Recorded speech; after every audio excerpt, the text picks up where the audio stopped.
On reçoit énormément de messages du style «Je suis en achat-revente ou en service BIC, je comprends rien». Alors on remet tout au clair parce qu'une mauvaise catégorie peut te coûter cher. Beaucoup de micros lancent leur activité sans savoir dans quelle catégorie ils sont vraiment. Et c'est normal, personne t'explique ça clairement.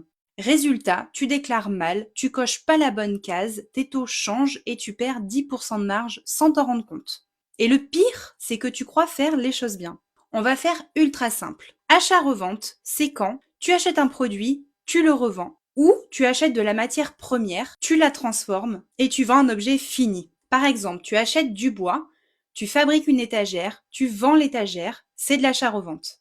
Tu fais des bougies, savons, bijoux, création artisanale, c'est de l'achat-revente. Tu revends un produit déjà fait, achat-revente. En gros, tu vends un objet, point. Maintenant, service BIC, c'est quand tu ne vends pas un objet, tu vends une prestation. Par exemple, quelqu'un t'amène un meuble, tu le répares, c'est du service. On te donne un objet, tu le modifies, c'est du service. Tu montes, poses, installes, dépannes, répares, c'est du service. Et là, attention au piège. Si tu fabriques un objet, c'est de la vente. Si tu répares un objet qui ne t'appartient pas, c'est du service. Et on doit absolument parler d'un truc qui crée énormément de confusion. Un garagiste, un plombier, un réparateur, oui, ils vendent des pièces, mais elles ne sont pas considérées comme de la vente. Pourquoi? Parce que la pièce ne peut pas être vendue seule, elle n'a de valeur qu'avec ta prestation. Un pneu sans montage, un joint sans réparation, une chaudière sans pose. Donc dans ce cas, tout passe en service BIC, même si tu factures des pièces, ce n'est pas une activité mixte. À l'inverse, une esthéticienne fait un soin, c'est du service.